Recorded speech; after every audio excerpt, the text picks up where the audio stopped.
Well, hello, everybody. Thanks very much for joining us for this very important webinar today.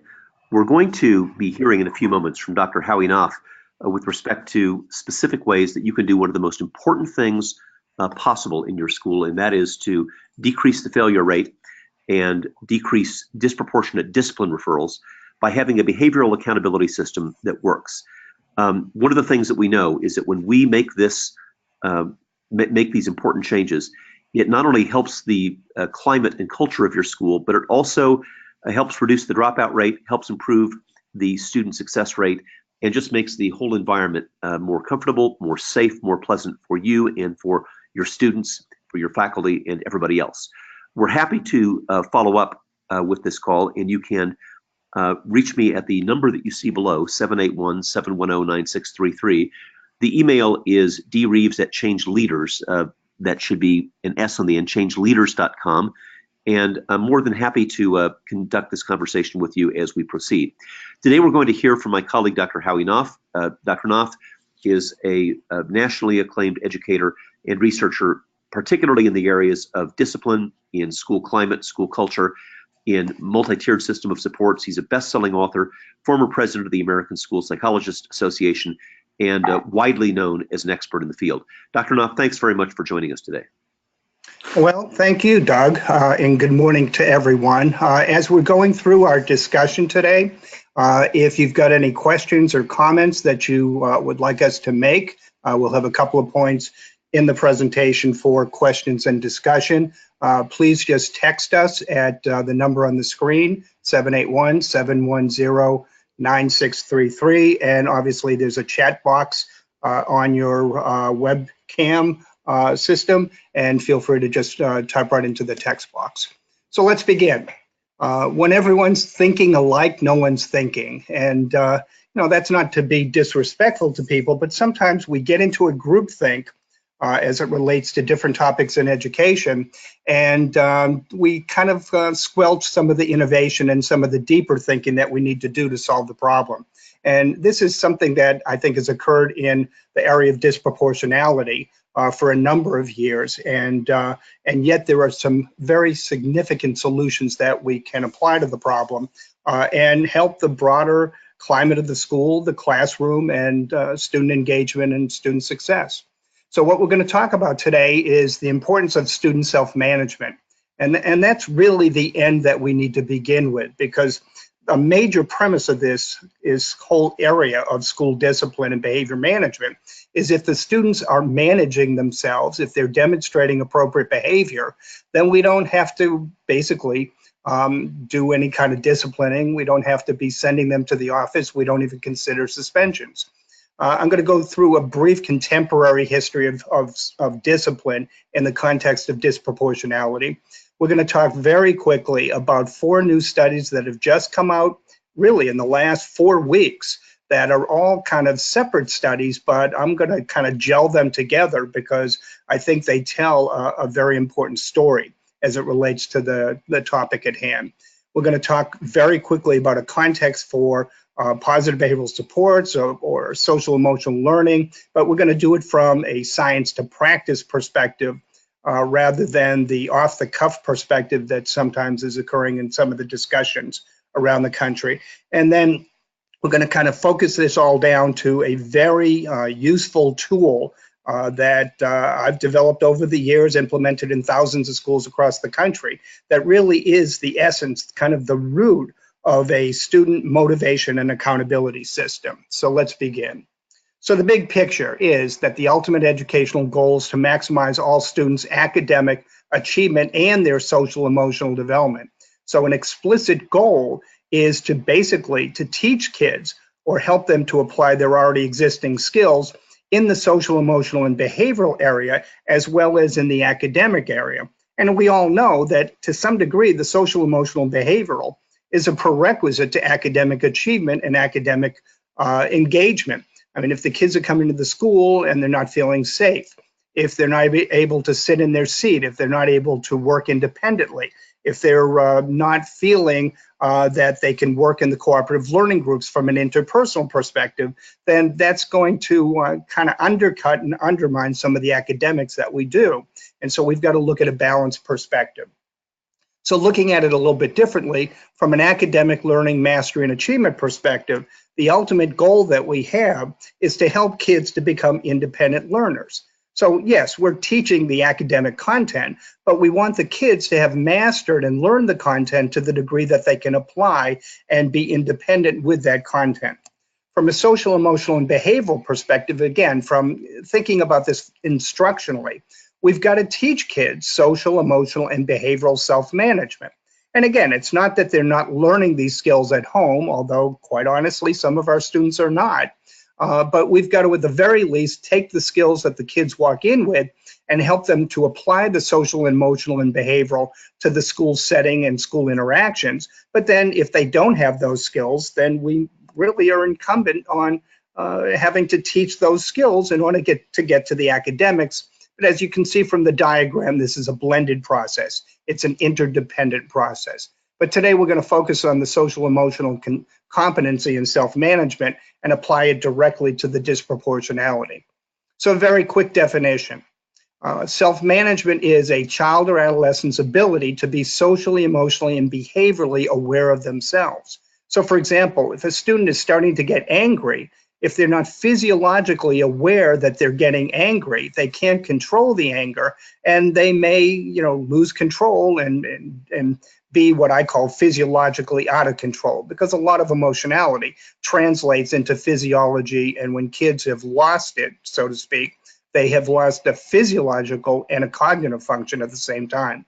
But also, kids, to be successful in self-management, have to be socially, emotionally, and behaviorally aware of others. They have to be able to read social cues, inflection, nonverbal cues. And again, these are learned skills, and they're progressive skills. A bottom line in terms of self-management is we've got to teach students progressively from preschool through high school the interpersonal, social problem solving, conflict prevention and resolution, and emotional control and coping skills that they need to be successful. So therefore they can control their emotions and their behavior. But some of the things as kind of a parallel to the definition, we've got to again teach the skills to these students. We've got to teach them how to listen, follow directions, ask for help, respond to teasing, accept consequences, ignore or deal with failure. And so these are skills that have got to be taught in an applied situation relative to the schools. A second point is awareness does not necessarily translate into behavior. As an example, there's a difference between music appreciation and musical talent and musical skill. And so somebody could appreciate music, but they may not have the talent to learn the skill. They may have the talent to learn the skill, but they may not have been taught the skills. And so to be musically proficient, there's an instructional process here. If we want kids, for example, to be able to have good interpersonal skills, we don't want to just talk to them about it and up their awareness. We've got to literally behaviorally teach it to them. And that's one of the gaps. And quite honestly, that's where things like some of the programs like character education simply don't work. They may increase students' awareness, but they're not teaching the students the skills. So we've got to teach the social emotional skills, those social problem solving, conflict prevention and resolution skills. And again, progressively, just like literacy, just like math, from preschool through high school. And again, to the degree that some of our students are, quote, behaving badly because they're not demonstrating the skills, then we've got to teach it to them. But I want to show you a slide in a couple of minutes related to that. So why on a functional level is self-management and the teaching of self-management important? Because as I've already alluded to, if students are behaving themselves, then nobody's thinking about sending them to the office or suspending or expelling them or putting them in alternative programs. And so therefore, we've kind of solved the disproportionality issue right at the front end. But also, obviously, the self-management contributes to positive and safe classroom and school environments, facilitates academic engagement and achievement. It's essential to cooperative and project-based learning because the kids have got to cooperate in order to learn if you're really doing cooperative learning. And for the more challenging kids, the social, emotional, and behavioral self-management skills are your ultimate goals or replacement behaviors. So it's not just about decreasing or eliminating the inappropriate behavior, it's about replacing the inappropriate behavior with appropriate behavior. Well, one of the dilemmas as it relates especially to disproportionality and just discipline referrals anyways, is we still are not always discriminating students who have a social, emotional, and behavioral problem as opposed to students who have a disciplinary problem. So let me make a clear distinction between the two, but also make the point that at face value, the student may look the same in terms of the inappropriate behavior. So they may be exhibiting inappropriate behavior, but we do not know what the root cause is. We don't know if the behavioral problem is a social, emotional, behavioral issue or a disciplinary issue. So with social, emotional, and behavioral issues, these are typically the interpersonal, the social problem solving, all those skills again, those interactional skills, where the students have not learned, they haven't mastered, or they're unable to apply the social, emotional, and behavioral skills. These are called skill deficit students. Sometimes we have skill deficit students because they've never been taught, they've received poor instruction, they are unable to learn from the instruction, or they're learning at a slower pace. But the bottom line is, if a student does not have emotional control, and that's a skill deficit, in other words, they're not choosing to be out of control, they have emotional control skill deficits.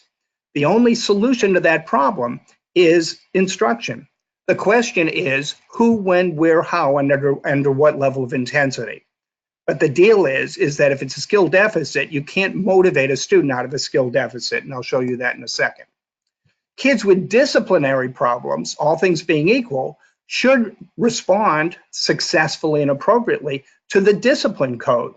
But typically, again, in differentiating, these are kids that have learned the skills, but they're choosing not to demonstrate the skills. So these are what are called performance or motivation deficit kids. And the lack or the gap, if you will, is situational motivation. They may be behaving inappropriately for attention, for control, power, revenge, retribution, or they may be reinforced or think that they're being reinforced for their inappropriate behavior from the peer group, and the peer group is more powerful than the adults. But the solution again here is not teaching the skills. These are students who already have the skills. They're choosing not to use the skills. What we've got to do as a solution is motivational strategies built into the discipline and student accountability process. So this is just, again, if I can make the parallel, if you've got a student who is not academically proficient because of a skill deficit, you've got to teach the student the skills. If you have a student who's not academically proficient because they're motivationally deficit, and that is they don't want to do the test, or they Christmas tree the state proficiency test, well, that's not a skill problem, that's a motivational problem. And so in a sense, and again, not to be crass or disrespectful, but you can't motivate a student out of a skill deficit. So for example, if a student has a disability, you cannot ask them to do something in their area of disability. That's a skill deficit. And if you ding them, if you send them to the office, which obviously you wouldn't, because of the fact that they're not conforming when they can't conform, obviously that's an administrator or a teacher or an educator error. We've got some kids who have physiological issues. We have kids who are attention deficit. And so that part of the physiology may be undercutting the behavior, and it's not something that the student is choosing to do, it's something that we've got to help the student to do. We've got students who, again, are not academically successful, and therefore they get frustrated. So one of the critical questions when we get into the assessment parts of things is we ask, do we have students who are behaviorally acting out because of academic frustration? Because if we've got that, that's not a discipline problem. You're not going to solve that academic frustration by sending the kid to the office. You're going to solve that problem by dealing with the academics and also perhaps helping the student to express frustration a little more earlier, but that's a skill process. And then we've got kids who are learned helpless, who have issues of depression or trauma or what have you. And again, I'm not saying that their behavior isn't inappropriate. I'm not condoning the inappropriate behavior. I'm just saying that you can't discipline the student out of that inappropriate behavior. Baldwin said not everything that's faced can be changed, but nothing can be changed unless it's faced. The ultimate goal when we have discipline issues is to facilitate a change of behavior. But in order to do that, we have to understand the root causes of the problem. But let's talk about disproportionality for a couple of minutes. And again, I'm not going to go through this slide entirely, but we've got to look at a contemporary history of school discipline. And before 1972, quite honestly, we didn't have the discipline problems many times because we simply told the kids don't come to school. Or we had the discipline problems and we would use punishment or corporal punishment.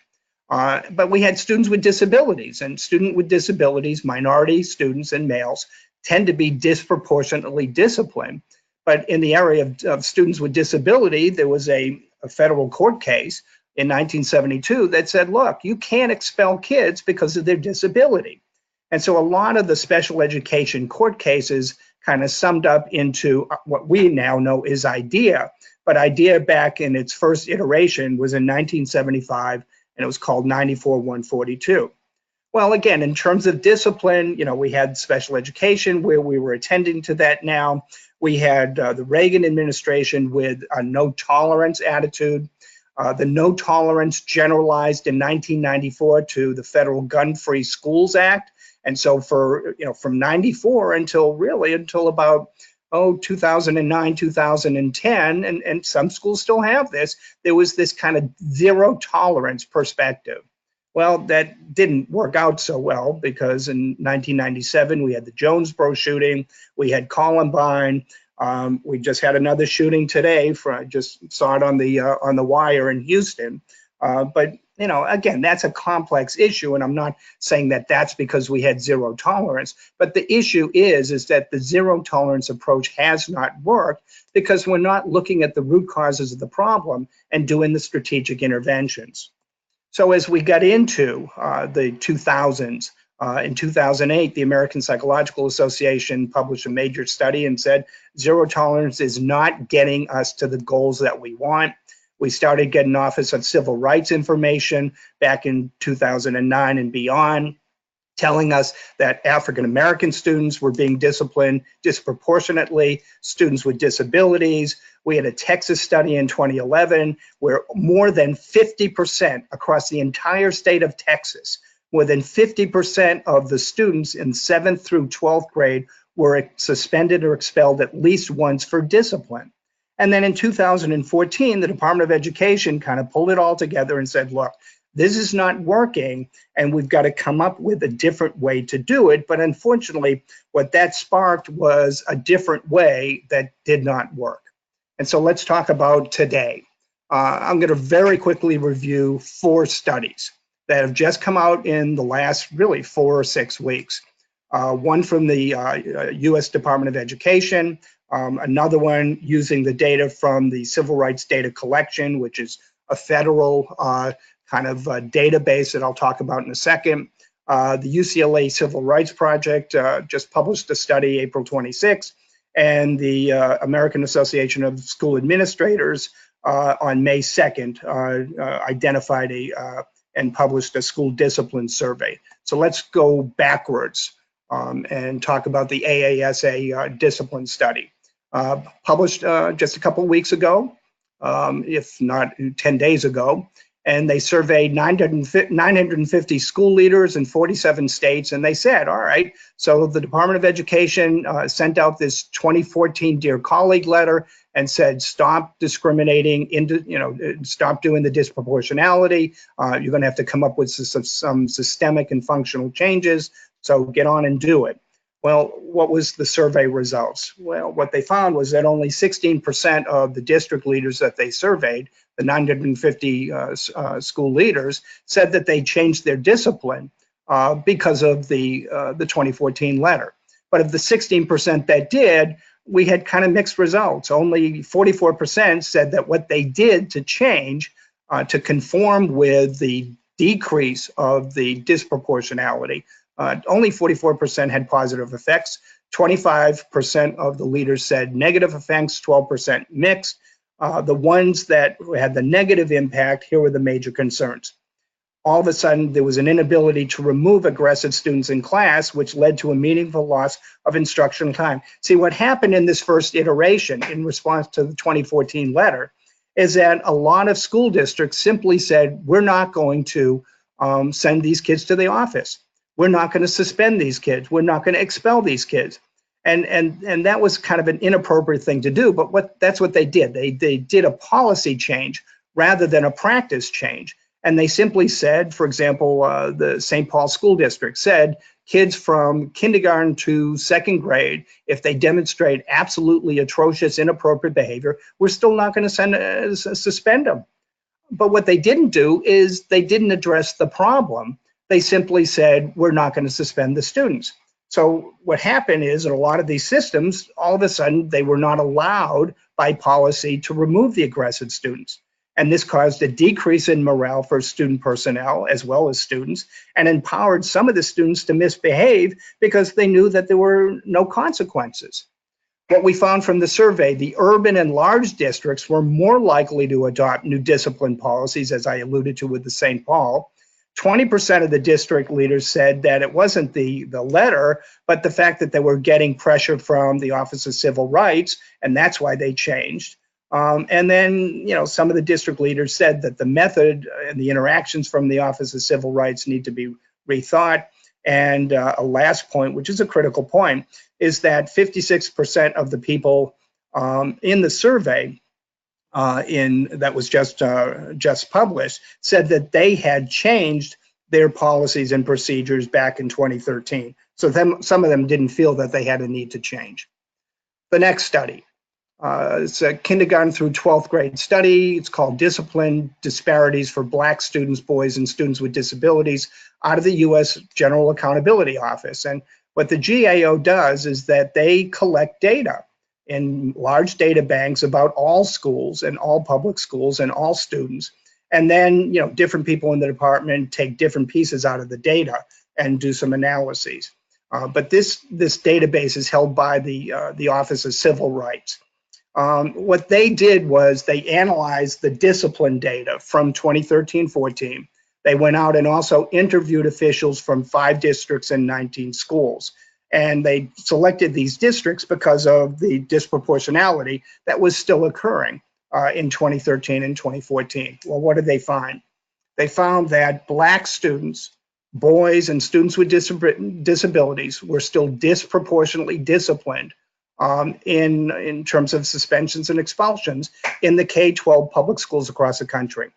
The disparities were widespread and persisted regardless of the type of discipline action, the level of school poverty, or the type of public school attended. And as an example, African American students accounted for 15.5% of the students, but they represented 39% of the students suspended, an overrepresentation of 23 percentage points. So here we had this shift starting in 2009. We had this shift of we've got to get away from the zero tolerance perspective.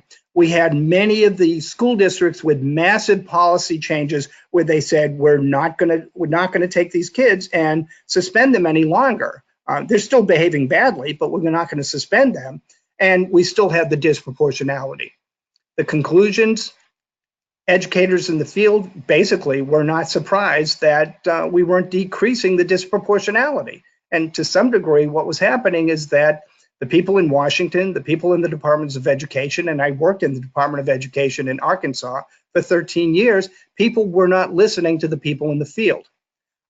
Basically, what was happening, though, on a functional level, is that most of the efforts that were applied to decrease the disproportionality were basically number games, and rather than student-specific or staff-specific strategic or intensive interventions. So we never got down to the root cause. We simply tinkered around the edges. Representative Bobby Scott, who was one of the 2 representatives that prompted this study by the GAO, he said when it came out a couple weeks ago, the analysis shows that students of color suffer harsher discipline for lesser offenses than their white peers, and that racial bias is the driver of discipline disparities. The next study, very quickly. Again, use the database of the CRDC. This is, again, a database of 17,000 plus public schools, 90 public school districts, 96 plus public schools. So, I mean, obviously, it's a very representative database, and it's a publicly accessible one. And again, what they focused on was the school climate and safety. They did a micro-analysis just in that area, and the results they found, again, was we have the disproportionality issue. While schools suspended 2.7 million students in 2015-16 now, so now we're 2 years later, and we have all schools suspending 2.7 million kids, and that's somewhat decreasing. The African-American males still made up 20% of the suspensions, African-American girls 14%, and again, this was disproportionate to the percentages of African-American students who were in the population of the schools. In addition, we found that the African-American students accounted for nearly a third of all of the student arrests. So again, more recent data, it's not working. And so, Howie, we have several questions sure. about these studies generally, and let me kind of synthesize them into one. Okay.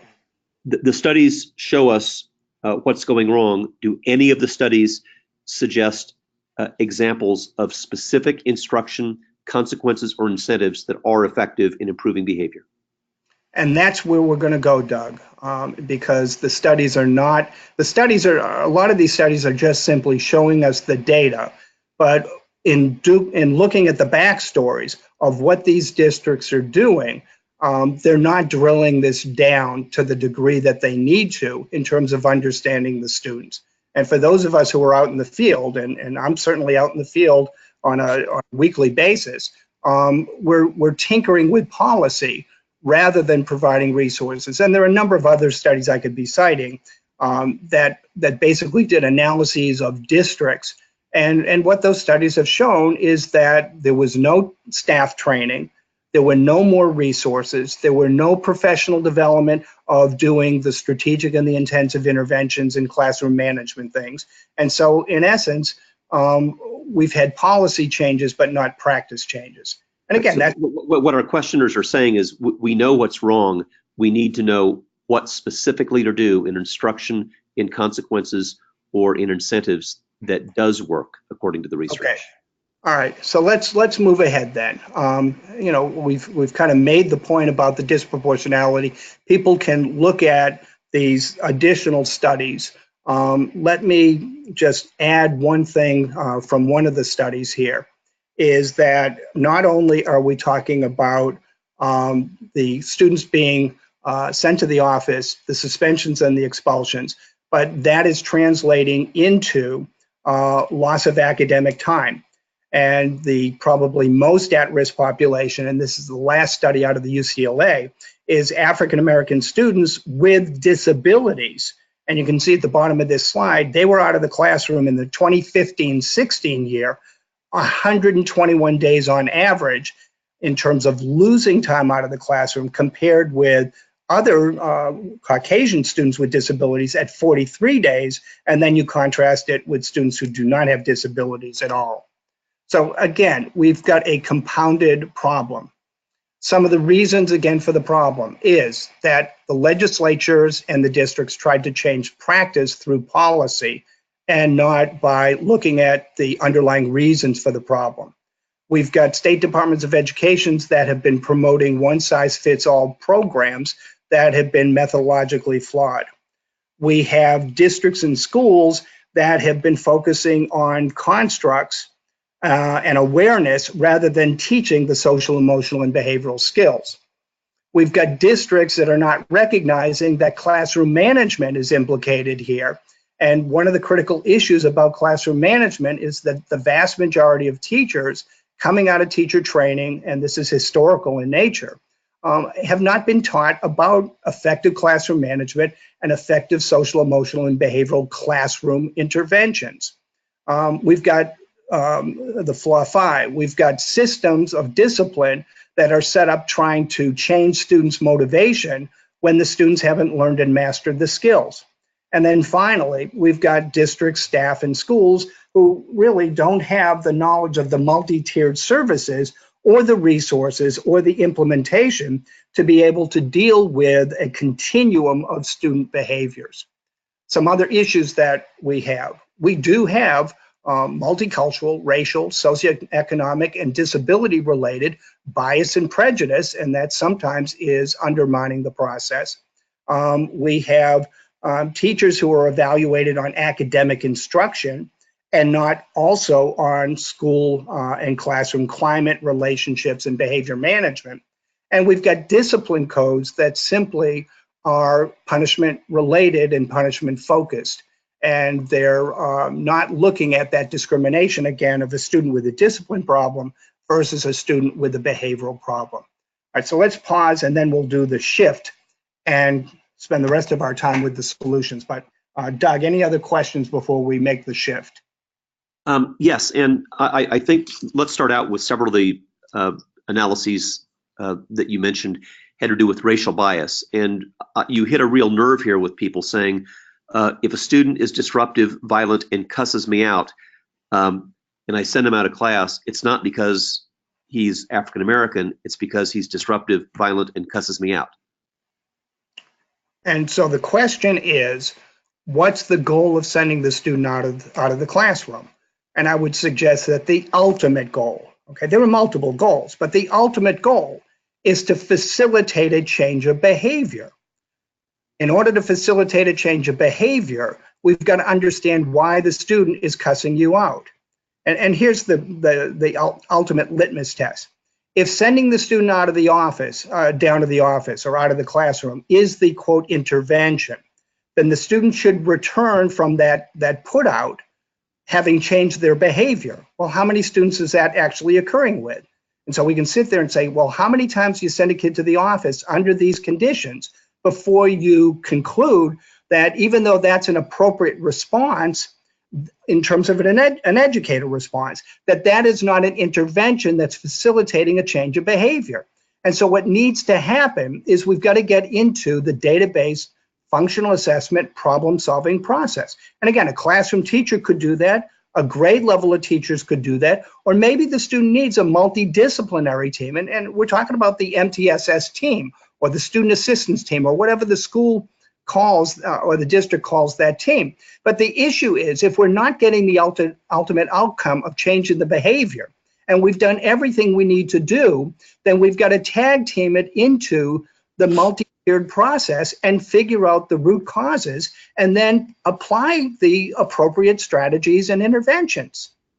Several people have asked if they can have copies of the presentation and the slides, and yes, as soon as this presentation is over, we have a complete recording of the video and audio, and we'll make that available for free on our website at creativeleadership.net. One more that is a similar vein to what you've already heard, and that is I have 38 students in class. When do I pay attention to the other 37 who really need instruction when I can't deal with the one who is causing the disruption? Again, that gets into a teaming and a discussion approach. I understand the dilemma, folks. I spent the last 4 days in an elementary school up in the thumb of Michigan, so I am not insensitive to these issues. Okay, and I know that people are reflecting on the here and now issues, but in order to deal with the here and now, we've got to step backwards and figure out what we're doing, why we're doing it, and how it's working. Okay, I hate it when people get ill. Okay, you feel lousy, but you don't just sit there and feel lousy. You do something about it at some point.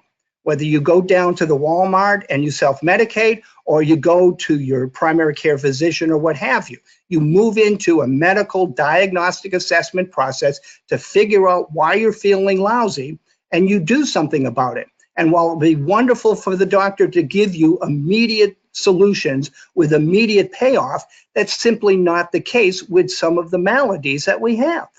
And so I understand the frustration. We've got to build this systemically, but we've also got to have the right ways to do it and the resources and the skills and ability to do it. And so the solution is an effective, well-staffed, well-resourced, scientifically based, And that's critical because we got a lot of people running around the country and they're doing what they think is good work, but it's not scientifically based work. And it actually may exacerbate the problem. So scientifically based, multi-tiered systems of supports, services, strategies, interventions that focus on those underlying issues. But part of this is also a preventative system. Are we teaching the kids the skills that we want? How many of our schools are teaching preschool through high school? The classroom teachers, supported by the mental health people, are teaching the students the social, emotional, and behavioral skills that we talked about at the beginning of the hour. Because if you're not teaching those skills, and some of your students don't demonstrate the skills because of lack of instruction, then what's the issue? I mean, and what's the solution? I mean, all across the country right now, third graders and above are taking the state standards test. Well, if we don't teach the math skills, the kids are not going to be proficient, and therefore they're going to need remediation. But why do they need remediation? Because they never learned the skills right from the very beginning. And so we've got to look at the behavioral, the social, emotional, behavioral, the same way that we look at the academic. And it's got to be at a systemic level, a school level, a staff level, as well as a behavioral level on the individual student level. But we've also got to do this because of the Elementary and Secondary Education Act, which is telling us that we've got to look at these factors now. So even if we didn't want to look at these factors, from a systemic perspective, we've got to. Every year, the state, district, and schools got to publish a report card, which we've done in the past, but now it's reporting the in-school suspensions, the out-of-school suspensions, the expulsions, school-related arrests, and so on, all the way down to the chronic incidents of violence. So, you know, if we need a carrot and a stick at this point, we've got to do that now. So let's get into the how. Here's the science, and then I'm going to focus in one specific area for the rest of the hour. But this is the science of self-management. Okay, it's not Howie Knoff's science. It's not Doug Reeves' science. This is the science. When you look at the science, the psychology of human behavior and how behavior occurs, it occurs because of relationships and positive climate, because we identify at a very specific level the behavioral expectations and we teach it. We motivate and hold students accountable. We're doing all of that with consistency. And then we're dealing with what I call the special situations. We're dealing with the multiple settings in the school, with the effect of the peer group. We're dealing with, you know, the special situations that students walk into school with. And so, you know, we've got to look at this science and then make a decision as to what are the specific practices, not the programs, but the practices that need to occur in each of these boxes in an interdependent fashion to make it all work. Well, let's go to the root, the heart of the issue. And I'm going to talk about the behavioral matrix. And this is basically, this is the roadmap. And this is something that I developed with colleagues about 30 years ago. I've implemented it in thousands of schools across the country. If you want to go on my website, there are resource materials that can help you to do it. But basically, it's a behavioral accountability system that is rooted at the grade level. So let me tell you and show you the component parts. So on the plus side, we've got to identify at the grade level, because kindergarten behavior is different than third grade behavior, is different than seventh grade behavior, is different than ninth grade behavior. So, and this is one of the problems with the discipline codes, is a lot of the discipline codes, and maybe there's an elementary versus a secondary, but they're not developmentally sensitive and they're not specific. A lot of the discipline codes, as you'll see in a minute, only focus on one area of intensity relative to inappropriate behavior. So what we're doing at the grade level, and again, we may fuse it at the middle school, fuse it together at the high school, but we're identifying what are the behavioral expectations in the classroom and in the common areas of the school. You've got to have a motivational system. And so what are the positive responses, incentives, and rewards that students will get when they make good choices? And again, we get into now the extrinsic versus the intrinsic, and the ultimate goal here is we want kids to self-manage their behavior, but also we want them to self-reinforce their behavior. So that is an ultimate goal. We've got to look at the inappropriate behavior along a continuum, and then what are the science to practice ways to facilitate a change of behavior? So let's talk about that. We have the grade level teachers identify specifically what are the behaviors in the classroom that are intensity 1 annoying. How do you change an annoying behavior? With a corrective response. The teacher gives the student the dirty look. They use proximity control, a verbal or nonverbal prompt.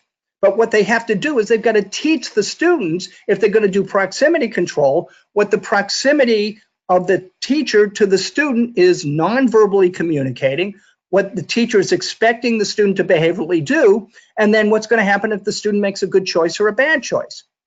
On the matrix, we identify the intensity to disruptive or interfering behaviors. Well, how do you deal with that? With a classroom-based consequence. But here's the deal with the consequence. The consequences have to be meaningful and powerful to the students. How many times do we have buildings, grade levels, building a motivational system and not checking it through with the kids? And therefore, what they put in as incentives are not meaningful to the kids. All right, embedded in that. All right, so a student does a disruptive behavior. The teacher chooses the best consequence for that student. Okay, so in other words, there may be different consequences in this band for different students, because one student may be, may feel that, getting a phone call home is a consequence. Another student, not so much. And so we've got to individually select the best consequence for the specific student, where we get the biggest bang for the buck, the fastest amount of change in the least amount of effort with the least amount of time. But embedded in that, after the consequence is over, behavioral principle. If you consequate, you must educate. So in other words, the students need to know that there is going to be some kind of positive practice, repetition, where the student is going to have to practice the appropriate behavior that they should have done that they didn't get that got them the consequence. Now, this is where some elements of restorative justice come in.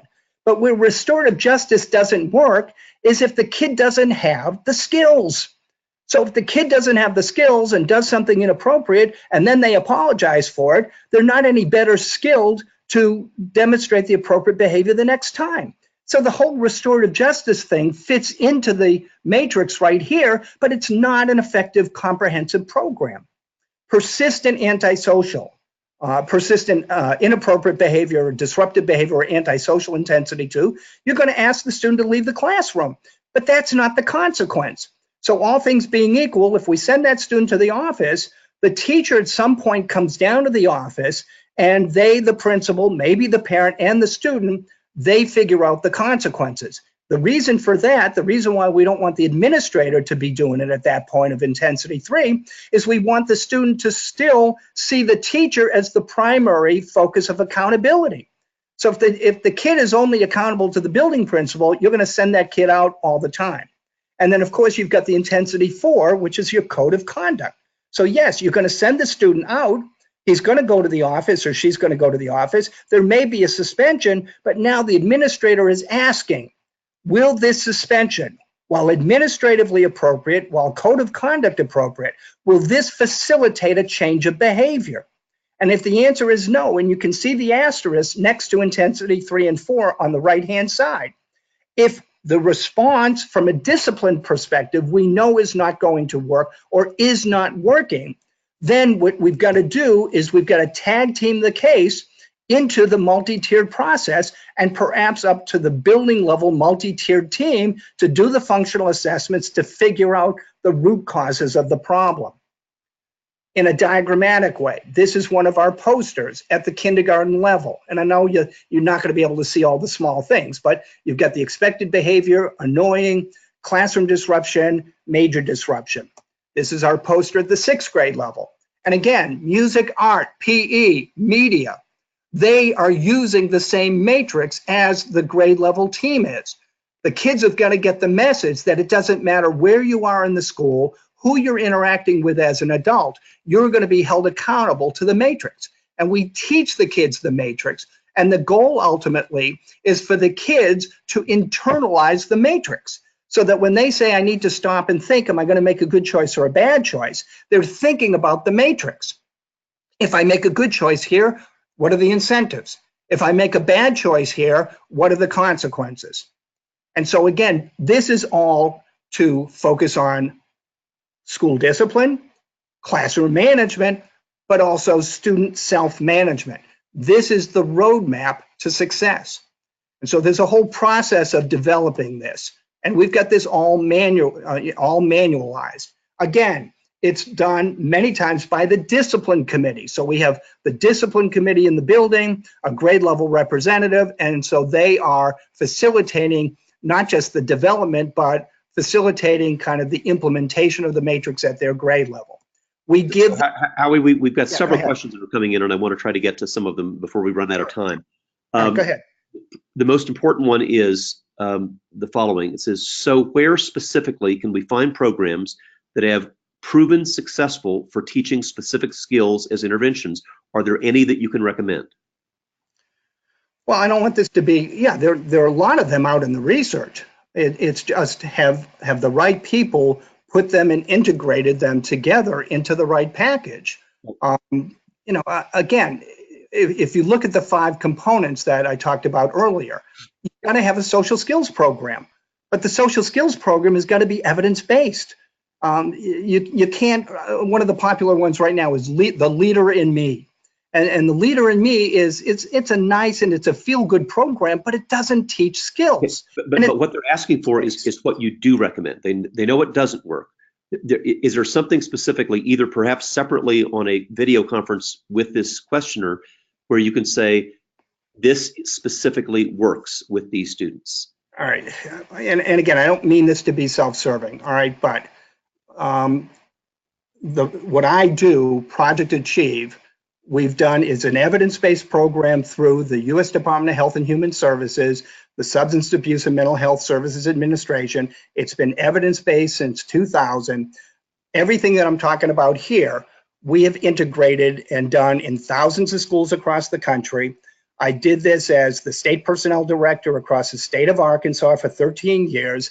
This is an evidence-based program that works. We've done it in Native American communities. We've done it in urban. We've done it suburban. We've done it in rural. We've done it in every state in the country. We have put this thing together and integrated this in a step-by-step fashion with on-site, hands-on implementation and support that makes this work. These are the things that I do. Are there other people that are doing things similar? There are a few people that are doing it. And we're all trying to do it as well as we can. And so again, it's not that this is a complex process, it's a sophisticated process, but it's got to be science to practice. And you've got to look at the local needs, you've got to look at the history, the local conditions, the resources, what the goals are. You've got to look at staff development, but translate it into actual staff behavior. And this is what I do, and this is what Doug and I do with colleagues out of creative leadership. And this is one of the reasons why we're bringing you, this webinar. So if people want to go on our websites, if you want to go on www.projectachieve.net, and you'll see some of the information. You'll see, we've got about 6 or 7 different webinars on there. And give us a call, and we'll help you to do this implementation at your site. Okay, but these are the step-by-step things. We've got to get down to the root. We've got to get down to the processes that have been implemented in thousands of schools across the country where we know what works, but we also know how to adapt it to your setting to make it work. And so again, in building the matrix, we've got this down. There are worksheets. If somebody wanted to buy the behavioral matrix manual, they could buy it on my website right now. And then we would be happy to provide the technical support. There are forms that teachers fill out. There's a process that is delineated in terms of how to do this. It talks about the development, it talks about the rollout, it talks about the implementation. So all of these things are things that we've done and that work. But if all you have is a matrix and you don't have the social skills training, then it's not going to work as well. There are going to be gaps. If you don't have the right positive school climate and the classroom climate, and you're not building the relationships and the cultural competency, then it's not going to work. If you're not doing it in the classroom, radiating out to the common areas of the school, it's not going to work. If you're not dealing with the special situations, the students who are coming from trauma, the kids with disabilities, the kids that are being impacted by incarcerated parents, or by other elements of trauma. It's not going to work. It can work, but it's not going to work if you don't have the MTSS process to deal with the deep end kids, if you don't have the resource people who are trained to be able to do it. If you still have, all due respect, administrators on this slide here who are not discriminating behavioral problems versus disciplinary problems, okay? Or the superintendents are not doing it, okay? And again, I understand the expediency, and I'm not saying don't suspend the kids. What I'm saying, though, is if you suspend the student and you know that that's not going to facilitate a change of behavior, get your MTSS team there. I'll give you another explicit example. You have two kids who have a fight, all right? And obviously, there's going to be a 3-day suspension, all right? But what if you have the bystander group who form what I call the ring of terror around the two kids who are fighting, and they're not held accountable for egging on the fight? And so we did this years ago in Cairo, Illinois. And what we did was, because we had the peer group egging on the fight, any kid who was within 10 feet of a fight, who was not facilitating a disengagement of the fight, we told the kids, and the school board took us up on it. There was a 1-day suspension for the bystander group.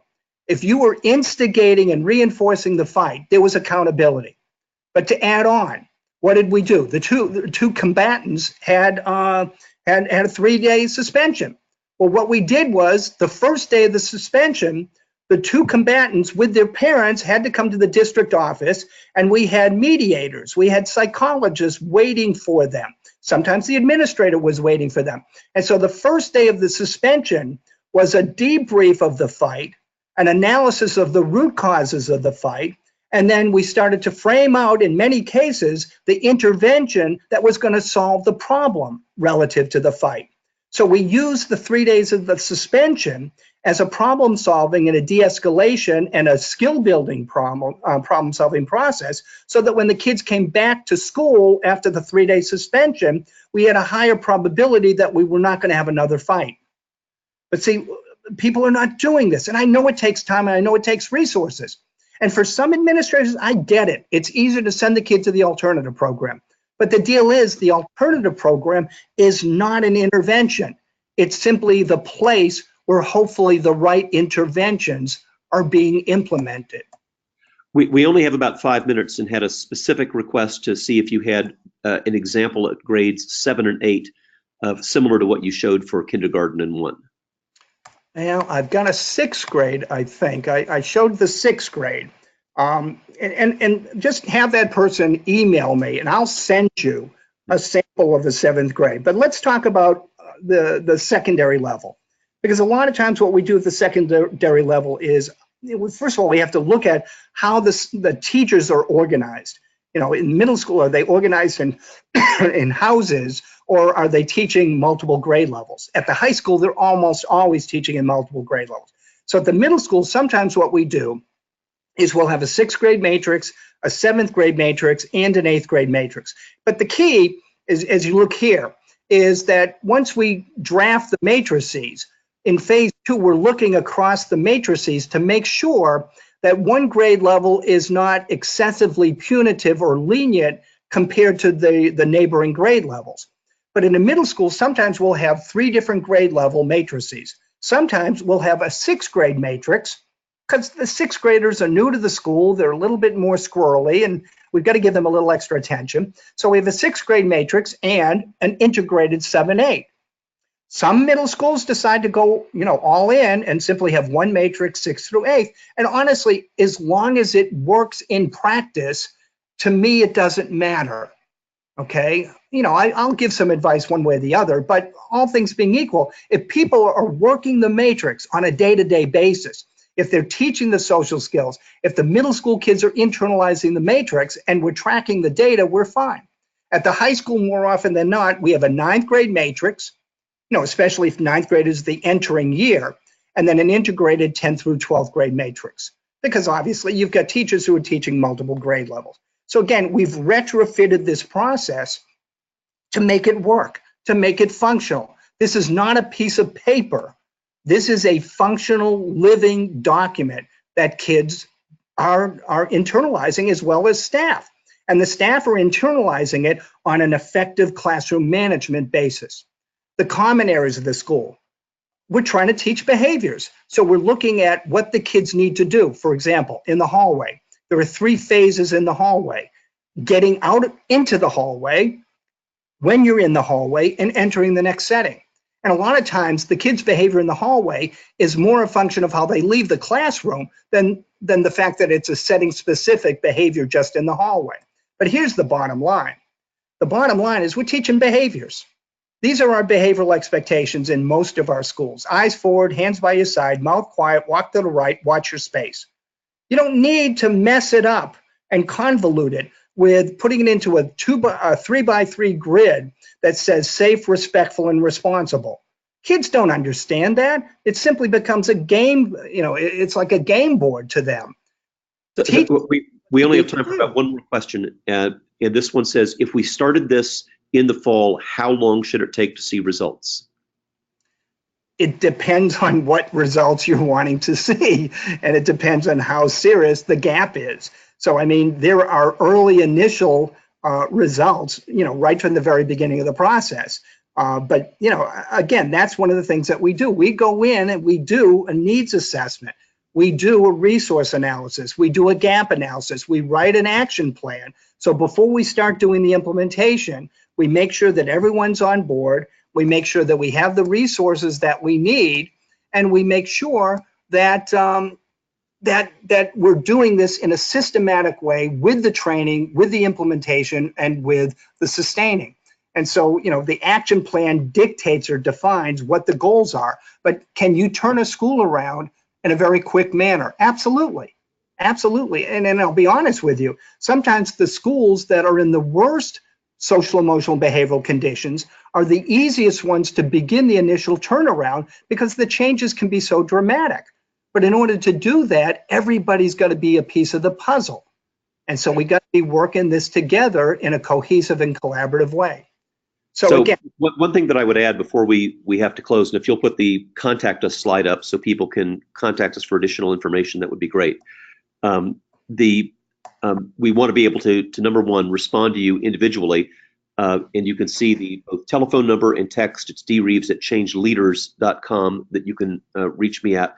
And I'll be happy to arrange for Dr. Knoff, myself, and others to speak to you. The other thing that I would say is every time we've done this work, it's not just about behavior. It's also about reducing academic failure rates.